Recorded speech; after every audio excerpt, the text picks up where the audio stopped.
Sahabat senpai, gembar-gembor pembuangan limbah nuklir Fukushima oleh Jepang ke Samudra Pasifik telah berakhir. Kali ini saya ingin membahas persoalan tersebut. Saya sadar, mungkin ada yang nyeletuk, loh, kalau sudah selesai, mengapa harus dibahas, senpai? Bagi saya justru disinilah poinnya. Peribahasa mengatakan, kuda tidak pernah terperosok di lubang yang sama untuk kedua kalinya. Nah, karena itu kita manusia yang lebih pintar, insya Allah, dari kuda itu tentu harus menyimak kejadian-kejadian di depan mata kita, dan dengan itu kita dapat memahami kejadian-kejadian yang akan datang. Sejarawan mengatakan bahwa sejarah itu mengulangi dirinya. Kita menyaksikan banyak sekali peristiwa-peristiwa di dunia ini yang berulang-ulang, tetapi sesungguhnya polanya tetap sama. Setiap peristiwa tentu mempunyai pola, dan pola itulah yang ingin kita coba tangkap. Sadar atau tidak, sebenarnya banyak di antara kita telah terprovokasi oleh propaganda yang dijalankan oleh satu atau dua negara yang bertetangga dengan Jepang tersebut. Ya, sebenarnya itu masalah mereka. Tetapi kekhawatiran saya adalah bahwa pada saat gembar-gembor itu terjadi, Kedutaan Besar Jepang dan juga sekolah Jepang di Beijing telah dilempari batu. Nah, saya cemas bahwa jangan sampai hal yang serupa juga terjadi di Jakarta ini. Kita terprovokasi dan kemudian juga melakukan keributan serupa.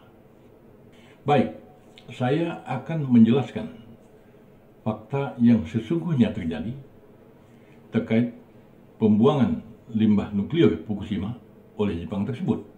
Tapi sebelum sampai ke sana, yuk kita saksikan dulu bagaimana gembar-gembor itu terjadi, termasuk juga pemberitaan di media massa pada saat itu.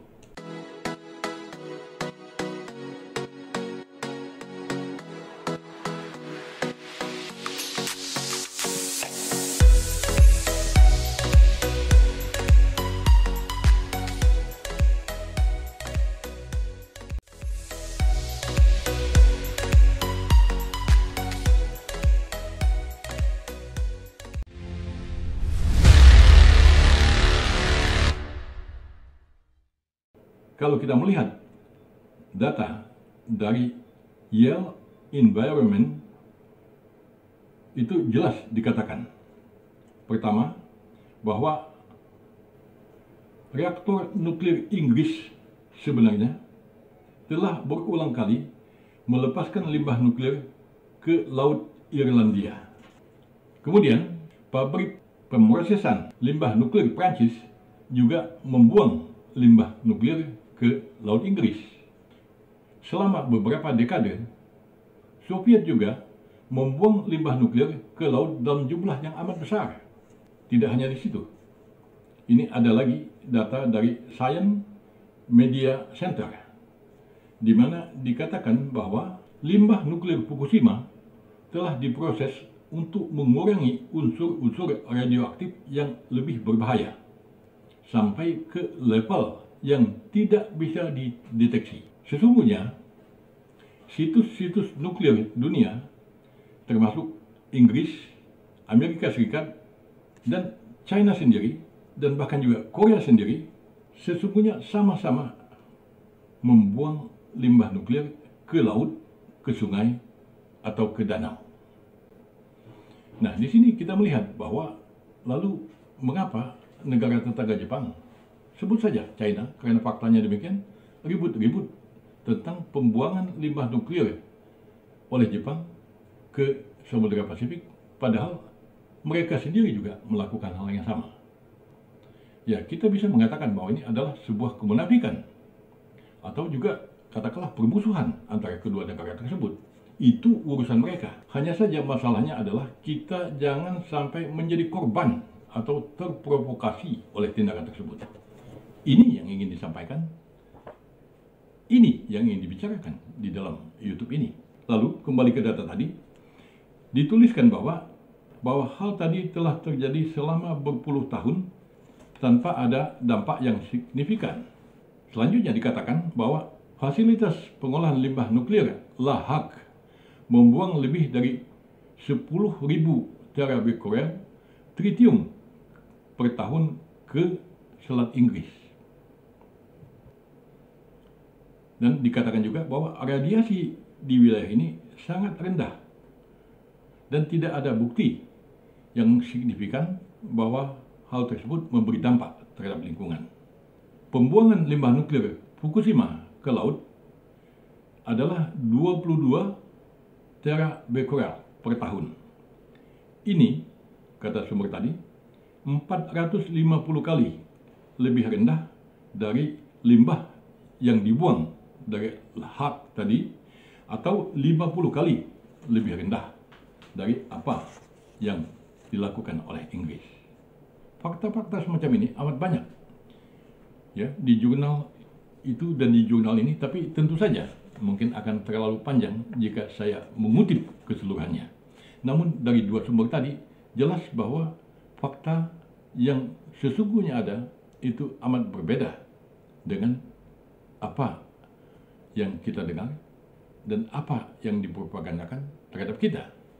Antara lain misalnya di dalam propaganda yang terjadi itu disebutkan bahwa ikan-ikan di Samudra Pasifik itu mati. Nah, saya pun juga melihat bagaimana gambar ditayangkan di YouTube atau lainnya itu yang menunjukkan bahwa ikan-ikan mati dalam jumlah yang amat besar di Samudra Pasifik itu. Padahal itu sama sekali tidak terjadi.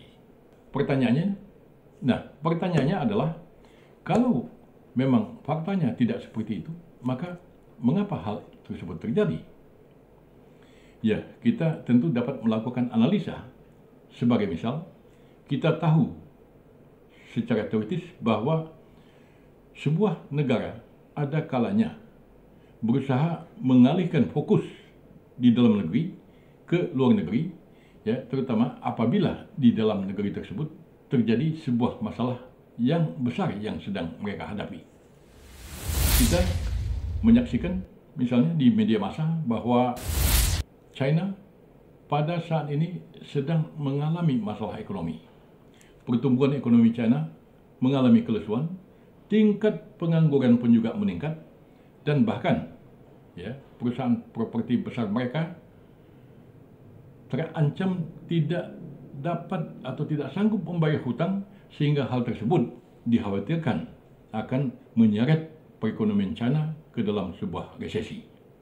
Jadi secara teoritis kita bisa mengatakan mungkin saja China ingin mengalihkan fokus sehingga Jepang dijadikan sebagai sasaran dan juga kita menjadi korban dari propaganda tersebut. Dalam hal Korea dan China, kita tentu mencatat bahwa ketiga negara tersebut sebenarnya secara relatif memang tidak mempunyai hubungan bertetangga yang baik. Satu sama lain saling mencerca, satu sama lain kadang-kadang saling menebar propaganda. Walaupun di dalam hal ini Jepang pada umumnya relatif diam atau tenang-tenang saja.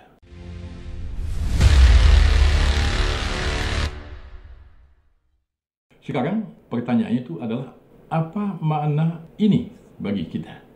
Dulu Joseph Goebbels, menteri propaganda Hitler, mengatakan bahwa sebuah kebohongan yang diucapkan satu kali, dia akan tetap menjadi kebohongan selamanya.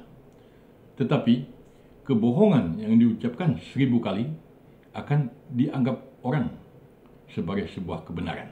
Apa yang dikatakan Joseph Goebbels itu terjadi pada peristiwa gembar-gembor tentang limbah nuklir Jepang yang dibuang ke laut tadi. Kita tidak melihat bahwa fakta yang sesungguhnya adalah seperti itu, melainkan kebohongan seperti dikatakan Joseph Goebbels tadi diulang-ulang sehingga orang menganggap itu sebagai sebuah kebenaran. Belakangan ini kita sering sekali mendengar istilah post-truth. Apa itu post-truth? Post-truth adalah kebenaran yang tidak didasarkan atas fakta, melainkan kebenaran yang didasarkan atas pembenaran. Ini amat penting kita catat, bahwa tentu saja kebenaran yang tidak berdasarkan pada fakta jelas-jelas adalah kebohongan. Itu satu poin penting yang harus kita pahami, di mana ibarat sebuah pola, hal ini sering sekali terjadi.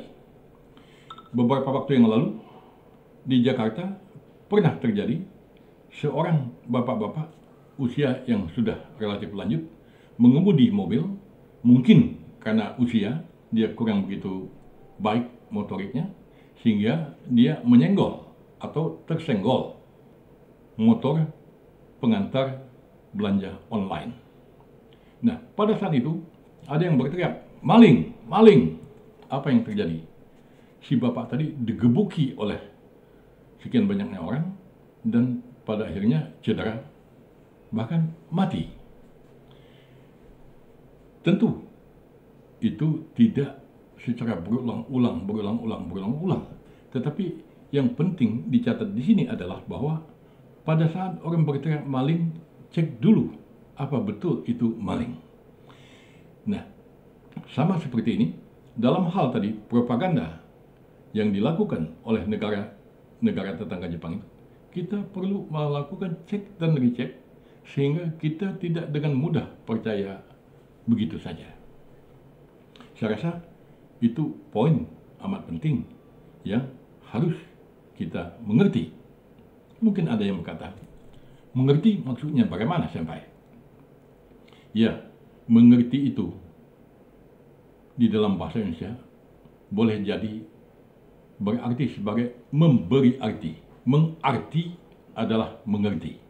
Jadi kita harus memberi arti terhadap sebuah peristiwa, sehingga dengan itu kita dapat memahaminya, dan dengan itu kita dapat bersikap lebih arif dan lebih bijaksana. Kembali tentang pembuangan limbah nuklir Fukushima oleh Jepang ke laut, kita jelas